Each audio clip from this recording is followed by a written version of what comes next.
Hey students, good morning. This is Manu Sharma. कैसे हैं आप सभी? I hope you all are doing good. Students, आपको मालूम है हमारा टॉपिक चल रहा है प्रोनाउन का. एंड आज की वीडियो में हम डिस्कस करेंगे डेमोन्स्ट्रेटिव प्रोनाउंस क्या होते हैं, demonstrative pronouns and adjectives also. इन दोनों में डिफरेंस है बहुत थोड़ा सा.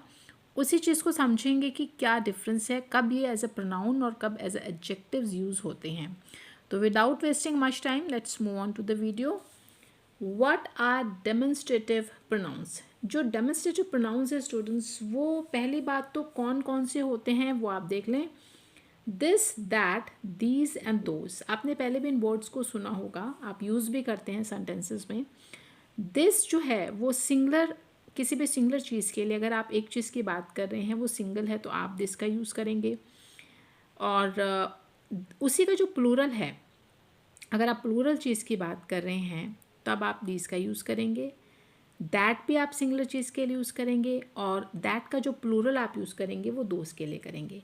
तो कब आपको इन चारों में कहाँ पर क्या यूज़ करना है वो आप किस तरीके से समझें. आपको दिस का यूज़ करना है सिंगलर आइटम्स के लिए, सिंगल चीज़ों के लिए, जब आप वो कोई भी चीज़ आपके नियर बाय है. इट मीन्स वो पास में है. अगर आप कोई चीज़ पास में दिखाना चाहते हैं, जैसे सपोज़ आपके पास ये बुक पड़ी है, अभी ये मेरे सामने बुक है, तो मैं इसको बोलूँगी दिस इज़ अ बुक. एक बुक है क्योंकि मेरे सामने पड़ी है, काफ़ी पास है मेरे, तो मैं इसको ऐसे बोल सकती हूँ this is a book. Clear. अभी यही बुक अगर बहुत दूर है और मैं आपको ये बताना चाहती हूँ कि देखिए वो बुक पड़ी है, ठीक है, वहाँ पर वो बुक है, तब मैं बोलूँगी, अगर वो दूर है, इट मीन्स फॉर अवे है, दूर है, तब मैं बोलूँगी दैट इज़ अ बुक, वो एक पुस्तक है. क्लियर. यह, दिस का जो हिंदी मीनिंग है वो यह है, दैट मीन्स वह. और अब इसी दिस का जो प्लूरल है, इट मीन्स अभी हम बात करें एक बुक की, अगर मैं कहूँ ये पुस्तकें हैं, अभी यहाँ पर जो मेरे सामने एक बुक पड़ी है, अगर यहाँ पे काफ़ी सारी बुक्स पड़ी होती तो मुझे बोलना होता ये पुस्तकें हैं, तब मैं बोलती दीज आर बुक्स, मेरे पास है, मेरे सामने पड़ी हैं, नियर बाय हैं. अभी अगर सेम सिचुएशन में यही बुक्स दूर पड़ी हैं, फॉर अवे हैं, और मैं आपको बताना चाहती हूँ और बुक्स हैं, किताबें हैं, काफ़ी सारी हैं, तब मैं दैट यूज़ नहीं करूँगी, तब मैं दैट का प्लूरल दोज यूज़ करूँगी और मुझे कहना होगा दोज आर बुक्स, वे किताबें हैं. तो आपको इसका हिंदी मीनिंग भी क्लियर हो गया होगा. यह, वह, ये और वे. क्लियर. तो दिस और दैट आप सिंगलर आइटम्स के लिए यूज़ करेंगे और दीज और दोज जो हैं वो इनके प्लूरल फॉर्म्स हैं. जब आप प्लूरल्स यूज़ करेंगे तब आप दीज और दोज का यूज़ करेंगे. दिस आप यूज़ करेंगे नियर बाय के लिए और दैट यूज़ करेंगे आप फॉर वे चीज़ के लिए. तो ये थे आपके डेमोन्स्ट्रेटिव प्रोनाउंस. आपको किस तरीके से इनको यूज़ करना है ये अब देखते हैं.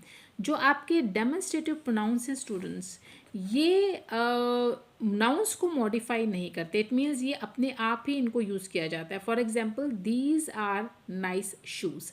अब यहाँ पे देखिए इन्होंने जो नाउंस है, देखिए नाउंस इसकी जो, अगर मैं आपको सिंपल वर्ड्स में बताऊं कि ये अपने आप ही स्टैंड करेंगे. इट मीन्स इसका मतलब ये है कि जो आपके यहाँ पर देखिए इस सेंटेंस में दीज स्टार्टिंग में आया, आपका ये जो डेमोन्स्ट्रेटिव प्रोनाउन है ये खुद यहाँ पर सब्जेक्ट के रूप में कह लीजिए सबसे फर्स्ट नंबर पे इसको यहाँ पे रखा गया, और जो आपका नाउन है वो लास्ट में, दीज आर नाइस शूज़, क्योंकि यहाँ पे ये खुद स्टैंड बाय कर रहे हैं. सेकेंड सेंटेंस में that looks like my mother's necklace. अब यहाँ पे दैट फिर से अगेन जो है आपका डेमोन्स्ट्रेटिव प्रोनाउन है, लेकिन वो खुद ही यहाँ पर यूज़ हो रहा है. नेकलेस जो है आपका नाउन वो लास्ट में दिया गया.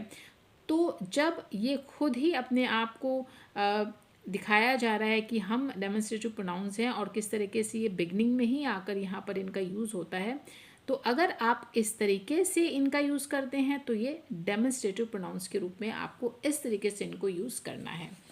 और एक चीज़ और आपको ध्यान में रखनी है कि इन्हीं डेमोन्स्ट्रेटिव प्रोनाउंस को हम डेमोन्स्ट्रेटिव एडजेक्टिव्स के रूप में भी यूज़ कर सकते हैं. कब? तब जब ये डेमोन्स्ट्रेटिव एडजेक्टिव्स हैं लेकिन प्रोनाउंस नहीं हैं. इट मीन्स इनको नाउन से पहले जब यूज़ किया जाता है. कैसे? अब मैं इन दोनों का डिफरेंस आपको यहाँ बहुत अच्छे से क्लियर कर दूँ, आपको क्लियर हो जाएगा. सपोज़ आपके पास ये सेंटेंस है दिस इज़ माई गिटार. अब देखिए यहाँ पे ये जो दिस है ये डेमोन्स्ट्रेटिव प्रोनाउन है. देखिए यहाँ पे स्टार्टिंग में आ गया, क्लियर. और गिटार जो है आपका जो नाउन है वो लास्ट में है।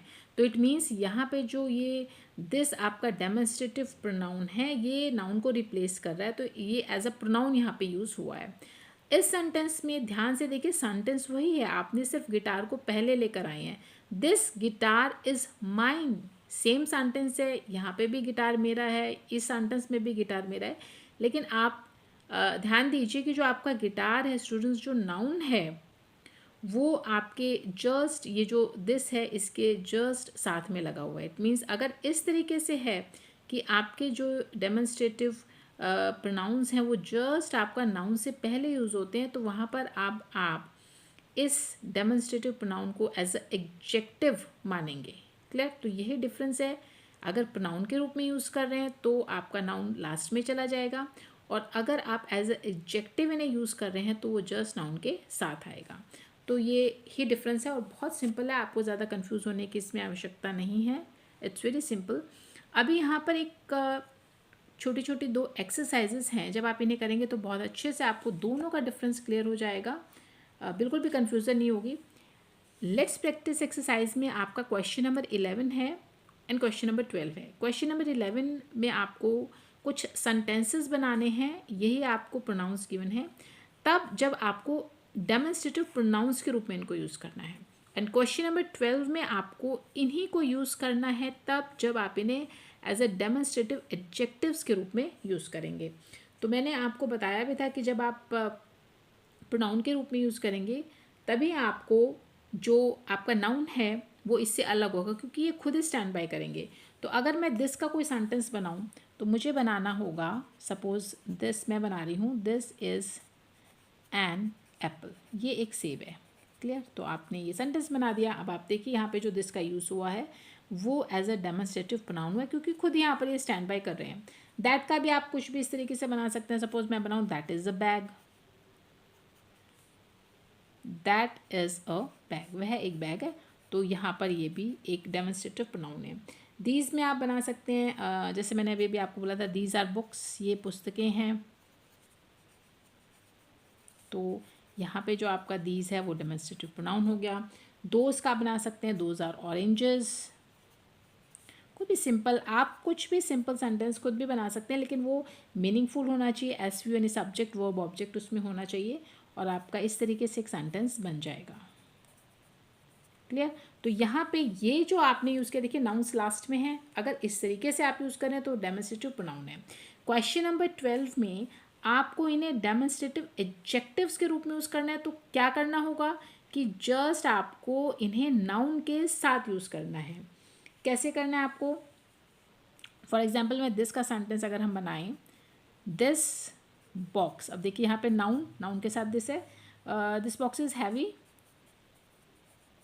तो ये आपका as a demonstrative objective adjective हो गया। दैट के लिए आप बना सकते हैं दैट ड्रेस इज़ नाइस। ठीक है? तो यहाँ पे देखिए हमने नाउन का यूज़ किया, नाउन इसके साथ ही है दैट के, तो ये एडजेक्टिव हो गया आपका। दीज का आप बना सकते हैं, दीज ट्राउजर्स आर न्यू, ये ट्राउजर्स नहीं हैं। ठीक है? तो यहाँ पे आप अगेन देखिए, आपने नाउन के साथ इसको यूज़ किया एडजेक्टिव के रूप में, और दोज का भी आप सेंटेंस बना सकते हैं। तो यहाँ पे हम कुछ भी बना सकते हैं, दोज शूज़ लिख दीजिए, दोज शूज़ आर ब्यूटीफुल।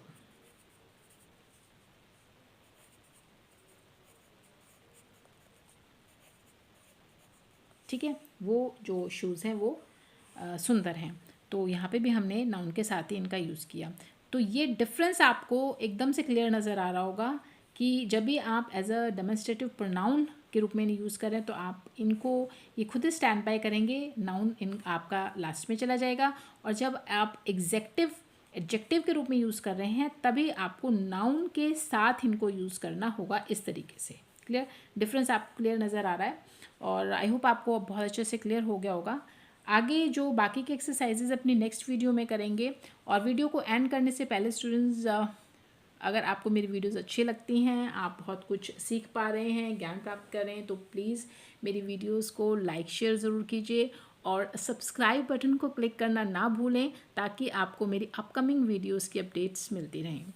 और मिलते हैं अगली वीडियो में। Till then good bye.